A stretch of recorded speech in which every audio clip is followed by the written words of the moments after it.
าวสบายดีทุกๆคนแล้วก็สบายดีซาโมบายลีเจนเนาะก็ตามเคยเนาะอยู่กับเจมส์402เบบ้าคือเก่าเนาะก่อนอื่นก็อย่าลืมกดไลค์กดแชร์แล้วก็กดติดตามให้ทางช่องของเฮาเนาะเพื่อให้เฮามีกำลังใจเนาะก็อยู่กับนักสู้เนาะอันดันหรือว่าอุลาดเนาะสิมาแก้ตัวคลิปก่อนนั้นเนาะอยู่กับสกินเดทเนาะแล้วส่วนอุปกรณ์เกียร์ก็สิมีประมาณนี้เนาะอันเกียร์นี่สิเป็นเกียร์แบบว่าความรุนแรงเนาะนี่หรือว่าความแรงเนาะทุกมัดหนึ่งก็สิว่าตายแล้วเนาะส่วนคาถาต่อสู้เฮาสิใช้เป็นจู่โจมเนาะหรือว่าสปีดเพิ่มความไวเฮานี่นะเอาเข้ามาเฮาก็สิตามเคยนะเนาะเน้นอัพสกิน1นะเนาะหรือว่าสกิล1นะถือว่าสกินของอูลาดหรือว่าอันดันนี่ก็ได้เรื่องอยู่เนาะอันสกิลเดทเพิ่นนี่เนาะอันสกินเพิ่นนี่นะบ่มีอะไรเฮาก็รีไปก่อนตอนนี้โมเมนต์ว่ายานได้เฮาต้องจบค่อยๆเคลียร์คลิปเนาะเพราะว่าอุลาดนี่มันโมเมนต์ตัวต้นเกมเนาะมันเป็นตัวท้ายเกมเนาะเฮาค่อยๆตีคลิปนี่เห็นบ่นี่เวลาเฮาใช้สกิลฆ่านี่มันก็สิได้เทื่อละ3เนาะคลิปนี่เนาะเฮาต้องออกไปแบบนั้นก็ได้เฮาลีอยู่ในป่านี่เขาก็เฮ็ดหยังเช้าบ่ได้เลยเนาะเฮาก็ค่อยๆออกมาเย็บคลิปแล้วเฮาก็หนีเข้าไปในป่าคือเก่านี่แหละถ้าคลิปสิตายเฮาก็ถึงออกมาตีแบบนี้เลยเย็บไปเท่าไรหน่อยเนาะเพราะว่าเฮาเก็บสแต็กเท่าไรหน่อยเนาะแบบว่าคลิปใกล้ตายเฮาเก็บสแต็กเอารีวิวเนาะเอาส่วนสกิล2กันหลายคนก็คือสิฮู้แล้วเนาะมันก็สิเพิ่มความไวเนาะเอาเข้ามากันมีอะไรก็ทุกเคลียร์คลิปอยู่นี่แหละโอ้เล่นลุ่มเฮามีประเด็นนี้แล้วเนาะโอ้3คนไล่ฆ่ากินนิเวียเลยเนาะเอาเฟิร์สบัตรก็เป็นของเฮาแล้วเนาะตอนนี้อยู่แล้วเคลียร์คลิปก่อนตอนนี้เอาสกิล1ไปโอ้กระปูก็ได้เป็นของเฮาอีกคือสิคักอยู่เดี๋ยวนี้ตอนนี้เฮาก็ได้อันเกิบหรือว่ารองเท้าอันเวทมนต์แล้วเนาะมันก็สิเพิ่มอันหยังก็เพิ่มมานาให้เฮานี่นะ 10% นี่นะเวลาบวกกับเฮาเคลียร์คลิปหรือว่าย่างไปย่างมามันก็เพิ่มให้ 7% หรือ 3% นี่แหละบ่7ก็3ค่อยก็บ่จื้อมันเลยเพราะว่าช่วงนี้บ่ได้เข้าโดดแล้วแบบว่าอีกอย่างก็อยู่แต่บ้านหั่นนะเพราะว่าเมื่อบ้านเมื่อแบบอยู่ไร่อยู่นาและดำนาและคือคลิปแก่นเจอหรือว่าคลิปอันนั้นก็อีซูซินคือค่อยเว้าหั่นแหละตอนนี้เฮาก็ได้สกิล3อันตีแล้วเนาะบ่มีใดก็เปิดครึ่งโซ่เขาซื่อๆเนาะลอยไปซื่อๆได้เฮาก็ได้บ่มีใดก็ได้แมปกลับคืนเนาะถ้าได้นี่ดูเปิดแล้วเนาะอาศัยแบบว่าให้หมู่เฮาเห็นหรือว่าให้หมู่เฮาฮู้ว่าเขาสิลีดักอยู่ไสหรือว่าบ่อนใดหั่นนะอันนี้นี่ค่อยต้องแนะนำเลยเนาะโอ้เขามาสั่งเปิดอันตีซะเลยเว้ยผ่านไป2นาทีก็บ่มีหยังเกิดขึ้นเนาะใส่สกิล1ทุบคลิปอยู่นี่แหละคลิปบ่ตายซ้ำบ่ได้ซ้ำสแต็กก็ได้โอ้ยได้เทื่อละ1ซั่นเนาะสแต็กเฮาก็34แล้วเนาะบ่ขอหลายเนาะขอจัก140หรือว่า150นี่ก็โหดแล้วเนาะอุลาดนี่เนาะโอ้ยคือว่าอยากเจ็บคอเว้าบ่อยากปานใดเว้ยต้องขอโทษขออภัยหลายๆเรื่องแบบว่าติดขัดเวลาเว้านี่นะแบบว่าอยากเจ็บคอแน่นะคันว่าได้ยินเสียงไก่ขันบ่หรือว่าเสียงไก่ฮ้องนี่ก็ต้องว่าขอโทษเนาะบอกอีกเทื่อนึงเนาะอยู่ไร่อยู่นาอยู่บ้านเนาะมันก็คือเว้าแล้วเลี้ยงไก่เนาะเฮือนเลี้ยงไก่ตีเนาะมันก็สิน้องนั่นหน่อยนึงเนาะคันเว้าแล้วก็คันโอ๊กอยู่นั่นแหละเนาะโอ้ว่าบ่สนเข้ามาเว้าเรื่องเกมเฮานี่เว้านอกเรื่องบ่ได้เด้เว้ยสกิล1ทุกคลิปอย่างเดียวช่วงนี้สกอร์รวมเฮาตอนนี้ก็ยังบ่มีหยังเกิดขึ้นเนาะ3-3คือเก่าเนาะสกอร์รวมทีมเฮานี่สกอร์เฮานี่ยัง0-0คือเก่านะบ่ได้มี5หยังลาดบ่เฮ้ย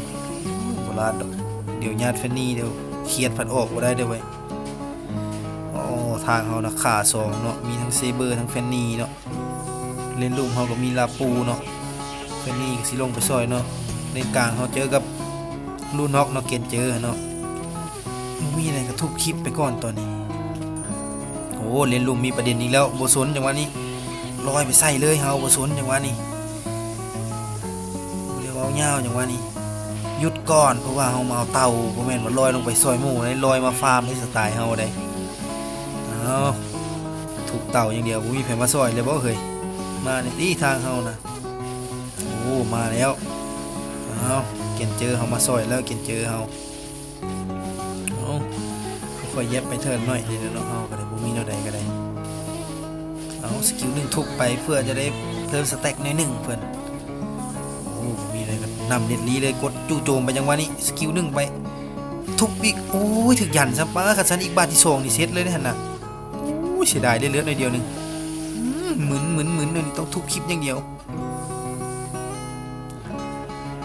เหลือตัวเดียวนึงสิรอดบ่ดักคนละทางกับลาปูนี่เบิ่งลาปูเข้าแล้วบ่ลาปูโอ้ยแล้วซาซะมันดีซะโอ้เสียดายเด้เอาบ่ซุนเฮาป้อมลุมเลยซะเพราะว่าสกิล1เฮานี่ทุบป้อมนี่สะเนือนแล้วเนาะโอ้มีอะไรจับเวสนาเลยตอนนี้บ่ซุนทุบไปบ้านหนึงโอ้เรียบร้อยจังหวะนี้ต่ำกระตายเนาะต้องถอยออกมาจังหวะนี้ถอยออกมาก่อนเพราะว่าสั่งเปิดอันติแล้วเนาะโอ้กินอีเวียก็มาแล้วตอนนี้เราก็ได้สงครามไร้สิ้นสุดแล้วเนาะกินเจอเขาเจอกินอีเวียซับซัมเพิ่นตายละล่าเลยเพิ่นอันตรายเนาะเวลาเขาลิ้นนักยิงนี่คือค่อยลิ้นนั่นแหละเจอแต่ตีนเจอแต่เขาไล่ฆ่าเฮานะคันเขาลิ้นนักยิงนี่เขาน้อยง่ายกันคันถึงทีมเขาโหดแน่นี่เขามาอ้อเดี๋ยวฆ่าแต่นักยิงก็ตายละล่านะเฮาลิ้นนักยิงนี่เบื่อรถถึกตีนหลายคันลิ้นแทงวันแห้งเทคฮับแต่ตีนนั่นโอ้ต้องขอโทษขออภัยด้วยคันเว้าคำหยาบไปแต่ว่าต้องเว้าแบบให้มันชัดเจนเนาะเอาถ้าบ่มีปัญหาอย่างขอทุบป้อมถึงก่อนเนาะตอนนี้ทุบอย่างเดียวเนาะโอ้สเต็กเอาขึ้นมา101แล้วเนาะถ้าว่าเกมนี้ได้เปรียบหลายนี่ค่อยสิบ่พาจบเกมเนาะค่อยสิยื้อจนแบบว่าสเต็กได้จาก500เบิ่งค่อยสิลองเบิ่งดูเพราะว่าค่อยได้ยินเขาว่าเคยเก็บในฮอต500นี่ค่าได้มัดเดียวนักยิงตอนนี้เปิดอันติเลยบ่สนเฮาแบบว่าบ่ได้อธิบายตามวิดีโอเลยเฮาลุยอย่างเดียวทุบไปจังหวะนี้สกิล2โอ้ยหามเล่นไปคนละทางมันเสียเปรียบมองนี้เนาะเวลาเล่นรีไซส์สกิล2กับบวกกับสกิล1เลยมันเป้ามันสิหายไปเลยเนาะถือว่าเฮาล็อกเป้าบ่ได้หั่นน่ะสกิล1ทุบญาติเลยบ่สนค่อยมันก็สิดีมองนี้แหละเนาะอุลาดเนาะคันเวลาว่าทุบ2เทื่อแบบต่อเนื่องเดี๋ยวนะมันสิเพิ่มแบบเกาะขาวเฮานี่ขึ้นบักหลายๆบางทีทุบไปทุบมาได้เลือดน้อยเดียวมันเต็มเลยเกาะขาวนี่โอ้ยกินเวียหอปอมถึงเข้าไปแล้วเบิ่งสกิล1ทุบไปจังวะนี่ไล่เลยสกิล2สกิล1บ่สนโอ้ยถึงสโลบ่สนสโลบ่มึงสโลไล่เลยกับลาปูทุบโอ้ยทุบบ่ได้ซะเมาทุบอีกบัดนึงโอ้ยหนีอีกแล้วตายบ่ทันอีกผมมีแนวขอเคลียร์คลิปอีกก่อนบัดนี้มาเบิ่งโอ้ผู้ใดเด้เลือดน้อยเนาะบ่สนขอล็อกวิสนาซะเพราะว่าเป็นตัวนีซาเนาะสกิล1ไปต่ำจังวะนี้ทุบบาท1เท่านั้นเล่นลีบ่ว่าบ่เห็นเนาะเป็นล้างปลอมซะเนาะโอ้ภาพอยู่ได้จงให้ค่อยนี่มันก็คักแล้วแหละนี่หูยค่อยแห่งสายฟ้าซั่นเจ้าปาบัฟให้ในนี้มันก็เซตค่อยแล้วแหละนี่คันว่าปาบัฟให้ในนี้ได้เฮ็ดได้เซเบอร์ว่าเจิดเล่นลี2เนาะเบิ่งเฮาขอมาจอบกินนิเวียก่อนเนาะสิมีไผมาจอบนำเฮาบ่เว้ยโอ้ลาปูมาแล้วต้องกดให้รอก่อนจังหวะนี้โอ้ยพาออกแค่โอ้ยตายเนี่ยนี่เฮาก็ต้องตามไปเลยจังหวะนี้โอ้ยกินนิเวียได้กับปูซ้ำทุบซะ2มัดแบบรัวๆแบบนี้นะเนาะทุบอย่างเดียวเนาะทุบคลิปอย่างเดียวตอนนี้เฮาก็ได้อันนักรบมีประหลาดแล้วเนาะเฮงเต็กบวกกับอูล่านี่ถือว่าทุบมา1คิกแตกนี่1,000-2,000หมดเลยเนาะขี้แตกขี้แตนหมดแล้วทุบนะเพราะว่าไงเละเทะเบิ่งเปิดอันตีก่อนเฮาเดี๋ยวตายขอล็อกเลยจังหวะนี้บ่สนใจขอล็อกเล่นลีเลยทุบจังหวะนี้ทุบโอ้บ่ทันลูกนกสโลโอ้โหเกือบตายลูกนกเพิ่นต้องบอกว่าแห้งเนาะอุลานี่เนาะบวกกับอันนักรบวิปลาสนี่เนาะบวกกับสเต็กเฮานี่นะโธ่สุดยอดเลยนะแห้งนะเอา ผ่านมา9นาทีก็สกอร์เฮาก็เก็บไปแล้วเนาะ3คิวเนาะ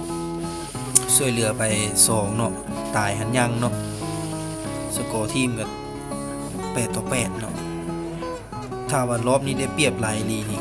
ค่อยก็สิบ่พาจบเกมเนาะค่อยสิโคยื้อแหละเดี๋ยวค่อยสิออกให้ทุกคนเบิ่งว่าถ้าว่าออกเกียร์แห้งแต่อย่างเดียวมันก็เฮาก็สิบางเนาะถ้าว่าได้เปรียบแล้วค่อยสิออกให้เบิ่งถ้าว่าแบบเกมมันขาดนะแต่ว่าออกไปของค่อยดีแล้วโอ้บ่เว้าละสกิล1ทุบไปเห็นแล้วบ่บาทเดียวโอ้เกนเจอยิงอันติบ่ตายซำเนาะโอ้เกนเจอไล่คือสิบ่รอดเนาะจังหวะนี้เฮาก็บ่กล้าเข้าได้ไล่เฮาก็ตายเท่านั้นแหละจังหวะนี้บ่ต้องไล่หลายเนาะเพราะว่ารอบนี้สิขอแบบหนักๆก่อนเนาะรอบนี้เอาสกอร์เฮาก็ฆ่ามาแล้ว4เนาะวันนี้เพิ่มมาเล็กๆน้อยๆเนาะเพราะว่าเกียร์ที่ค่อยออกนี่ค่อยทดสอบมาหลายตาแล้วเนาะเฮาต้องออกแบบว่าแห้งนำปนเกาะนำเนาะแต่ถ้าว่าออกแห้งอย่างเดียวนี่มันแบบว่าบ่ซอยหยังเลยเนาะแบบว่าออกแต่แห้งอย่างเดียวเฮาแห้งอยู่ทุบเขาเรื่องทุบมันทุบบัดเดียวก็ตายอยู่แล้วเนาะเฮาก็ได้เข็มขัดสายพานแล้วเนาะก็จะอธิบายแบบให้แบบเข้าใจแบบละเอียดนะแบบว่าถ้าออกแต่โจมตีแห้งหลายนี่ก็บ่ได้เนาะค่อยเฮ็ดแล้วเนาะเดี๋ยวค่อยเซ็นให้เบิ่งถ้าว่าออกแห้งหลายนะเรื่องแห้งมันแห้งอยู่แล้วเนาะอุลาดเนาะตอนนี้สเต็กก็200แล้วทุบกันเผลอๆนักยิงนี่มัดเดียวจะว่าตายบ่จักนี่เอาก็ได้3อย่างแล้วเนาะเครื่องเนาะเครื่องที่4เฮาก็ปีศาจคำรามเนาะแต่บ่สนตอนนี้เปิดอันติก่อนเพราะว่าหมู่มีบวกอีกแล้วลูกนกให้ได้ยืนแข็งโอ้ยืนแข็งค่อยบ่สนค่อยลอยไปเซ้ยจังหวะนี้ตำบาดเดียวมัดเดียวเท่านั้นบอกโลดเลือดน้อยๆฉะนั้นบ่น่าจะรอดเนาะกราฟซะเลยตอนนี้โอ้เฟนนี่เฮาเก็บเรนลี่ไปแล้วโอ้แต่ว่าถึกสั่งเก็บคืนเนาะเฟนนี่เฮาเนาะถ้าว่าเลดเกมดีๆนี่นะแบบว่าเลดเกมท้ายเกมแท้ๆนี่นะข้อยสิแนะนำแบบว่าเฮาอันออกแต่เกาะจงแต่อันสงครามไร้สิ้นสุดก็ได้เนาะบ่สนวิสนามาทบป้อมอย่างเดียวเฮาใช้สกิลกับบ่สนอย่างเดียวโอ้แบบนี้ต้องถอยก่อนได้เว้ยนี่แหละเนาะมันเพิ่มเกาะหลายเนาะเวลาเฮาเก็บสแต็กเนาะค่อยจะอธิบายเรื่องเกี่ยวกับอุลาดนี่ให้หลายๆเนาะว่าแต่ค่อยก็บ่ได้เก่งดอกแต่ค่อยอยากแบบว่าอธิบายให้ฮู้ว่าซ้ำที่ค่อยฮู้เนาะโอ้ยบ่เนาะเปิดอันติก่อนท้ายเกมหรือว่าเลดเกมมานี่แนะนำให้ออกเกาะให้หมดเนาะหรือว่าสิใช้แต่ว่าใช้แบบเกียร์ของค่อยก็ได้เนาะถ้าว่ากลางเกมหรือว่าเกมปกตินี่เอาแบบเกียร์ของค่อยนี่ถือว่าแห้งแล้วก็ดีขนาดค่อยทดลองมาหลายตาแล้วเนาะแล้วก็ดีเนาะเพราะว่าค่อยทดลองในแรงโอ้คิกเขียนได้ 4,000 พุ่นนะเอาเลนกลางมีประเด็นอีกแล้วโอ้ตอนนี้เฮาก็ได้ปีศาจคำรามแล้วเนาะแห่งเต็กแล้วเนาะเพิ่มเจ้าเกาะให้เฮาทุบมัดเดียวสิบ่ตายหมดทีมพุ่นเนาะโอ้ลีบ่เล่นลีบ่เจ้าทุบเลยจังหวะนี้โอ้บ่ได้หลายตัวแล้วนี่โอ้เซเบอร์เข้าไปนั่นก็ตายแล้วนั่นเข้าบ่เบิ่งนั่นเจ้าก็เจอแล้วเลยโอ้ลาปูกินเจอเฮาก็เข้าบ่สนค่อยทุบก่อนเพราะว่าลิ้นเกมบ่แม่นว่าสิบวกแล้วบวกแนวนั้นเนาะอันตรายเนาะโอ้ลินลีส่องเอาอีกบ่มีอะไรเฮาก็ค่อยถอยมาเก็บกระปูเนาะตอนนี้แล้วก็มาเคลียร์นี่ก่อนเนาะถ้าว่าได้เปรียบอีหลีนี่เดี๋ยวค่อยสิเฮ็ดให้เบิ่งเกียร์แห้งแล้วก็ออกแต่เกาะเนาะโอ้เฮ็ดได้ออกเต่าแล้วเอาเต่ากับบ่สนค่อยอย่างว่านี่ลอยไปใส่เลยอย่างว่านี่ก็สกิล1เพื่อไว้เนาะอาศัยต่ำเฮาได้ใช้เนาะตึ้มโอ้บาทเดียวเท่านั้นโอ้ตึ้ม2โอ้ฆ่าไปแล้ว2มามัดเดียวเท่านั้นมาลูนกบ่มาเก็บไปแล้ว3ตัวที่4เรียบร้อยเนาะเฮาได้เลยเนาะบาคั่งเนาะตอนนี้นี่เนาะอุลานี่เนาะถ้าว่าพวกบางๆแบบนักเวทบ่นักฆ่าหรือว่านักยิงนี่ถือว่าจบเนาะมันได้มัดเดียวเนาะตอนนี้เฮาก็ได้เครื่องอันสุดท้ายของเฮาเนาะโลอมตะเนาะโอ้กินิเวียบ่สนตอนนี้ค่อยต้องการตัวที่5เนาะสิทันหรือบ่ทันบ่ทุบไปอย่างว่านี้โอ้มันดนพดจนบ่ได้ตัวที่5ว่าอันซาวิทสำเนาะ ได้แต่เหนือเทียบซื้อเนาะบ่สนสกิลหนึ่งทุบไปอู้ตายเขาเกิดแล้วโอ้ถอยแล้วนี่แล่นตายเสร็จโอ้ตายถึกล็อกอีกเสร็จโอ้ตายสกิล2ก่อนเล่นไวๆรัวๆอู้เกือบตายเนาะนี่แหละเนาะโลอมตะมันก็สิดีนะนี่แหละเนาะแต่ว่าถ้าว่าไฟออกโลอมตะแล้วเนาะถ้าว่าเฮาได้เครื่องได้เงินจังหน่อยนี่แบบว่าเฮาตายแล้วโลอมตะมันยังบ่คูลดาวน์นี่เฮาสามารถขายออกก็ได้เนาะถือว่าเกมเฮาตอนนี้เฮาก็ได้เปรียบแล้วเนาะสแต็กค่อยก็แฮงแล้วเนาะเดี๋ยวถ้าได้เงินหลายๆจังหน่อยเดี๋ยวค่อยสิออกเป็นแบบว่าโจมตีแห้งๆให้เบิ่งเด้อแบบว่าออกแบบใบมีดให้ความสิ้นหวังบ่แบบออกแต่อันโจมตีมันนะเดี๋ยวก่อนนี่ค่อยสิขายอันนี้ก่อนเดี๋ยวค่อยสิขอเป็นชื่อเอาโลแห่งอาเทนาเนาะเพิ่มเกาะขาวให้เฮาเนาะเกาะเวทนี่เนาะมันสิบวกความหนาให้เฮาเนาะโอ้ยสนจังว่านี่ล็อกเป้าจับเล่นดีเลยบ่สนทุบอย่างเดียวสร้างบ่ทุบอีกมัดนึงมาโอ้ตายถึกสตันโอ้ทุบบ่ได้ซ้ำเฮาโอ้ตายเสียดายเด้เว้ยถึกสตันซ้ำเนาะเอาตอนนี้เฮาก็สิมาเอารอดก่อนเลยเนาะตอนนี้เนาะค่อยๆตีรอดไปเนาะตอนนี้ก็รอดตัวเล็กเฮาก็กำลังมาเนาะตอนนี้เนาะสกิล1ทุบอย่างเดียวเนาะบ่สนใจจังว่านี่ขอรอดไปก่อนเนาะทางเฮาบวกบ่สนเนาะเพราะว่าเครื่องเฮาก็ได้หลายเนาะอีกอย่างก็แห้งโดนเฮาแห้งๆเนาะบ่ต้องย้านเนาะลินอุลาดนี่ขอซื้อน้ำยากระตุ้นก่อนเฮาก็ได้ล็อกวิสนาเลยบ่สนจังว่านี่ล็อกไปซื้อได้ยุดก่อนค่อยขอไปทุบป้อมก่อนอุลาดนี่ถ้าว่าเก็บสแต็กได้หลายป้อมยิงกับบ่สนเนาะถือว่าตีป้อมได้เลยเนาะเพราะว่าเฮามีอันปีศาจคำรามเนาะมันสิลดการโจมตีของป้อม 40% หัวคือว่าใกล้สิเป็นจริงแล้วเนาะเก็บสแต็ก500ของค่อยเนาะค่อยสิยื้อจนเก็บให้ได้พุ่นนะตอนนี้นะพุ่นน่ะทุบติดคิก 4,000 พุ่นโอ้บ่สนล็อกเป้าเลยจังหวะนี้ค่อยสิได้ฆ่าบ่เนาะจังหวะนี้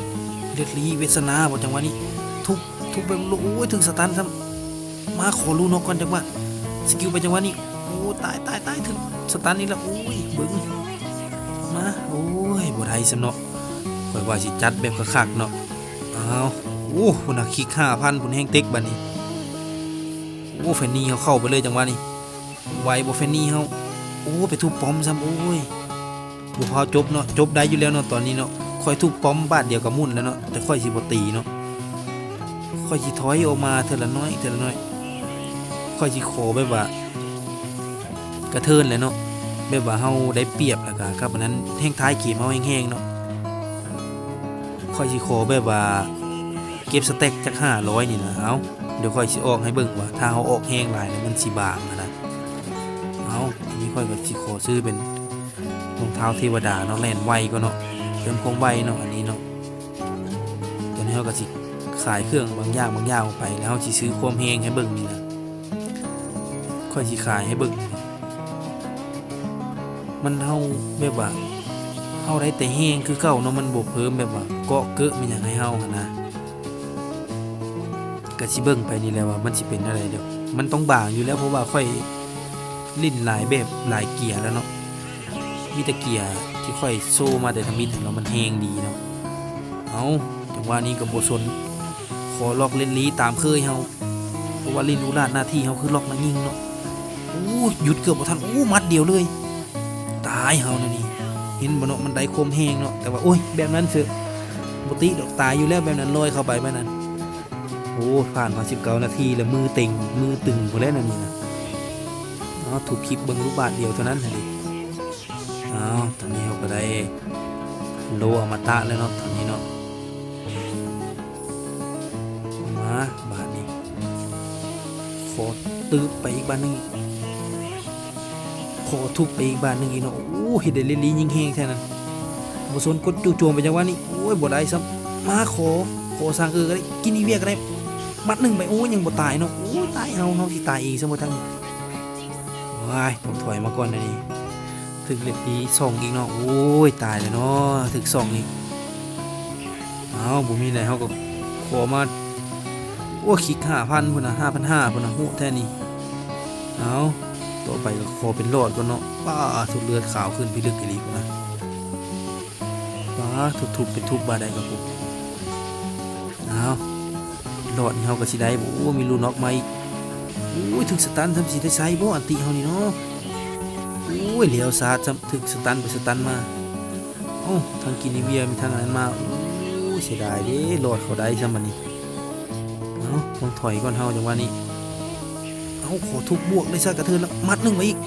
เด็ดลีบอกโอ้ยถึงยันซ้ำตายก็ตายเกิดขึ้นมาก็คือเก่าเนาะนี่โอ้ยคือบ่ยิงลาปูหั่นเนาะพอได้รอดเนาะเอาตอนนี้สเต็กเฮาก็ใกล้ได้500เนาะบ่สนตอนนี้ขอทุบรอดบาท2บาทนึงเนาะบ่หลายเนาะรอดนี่เนาะทุบมัด2มัดนี่ก็ตายแล้วเนาะป้าตีซื้อยังติด700พุ่นน่ะเอ้าบวกอีกแล้วลาปูฆ่าลูกนกไปแล้วสั่งนี่เฮาขอบ่หลายเนาะมัดเดียวพอเนาะทุกคิก 3,500 บ่ว่าหรือเท่าใดว่า 3,000 เท่าใดวะกดจู่โจมไปล็อกบัฟอีกอู้เสียดายเด้เว้ย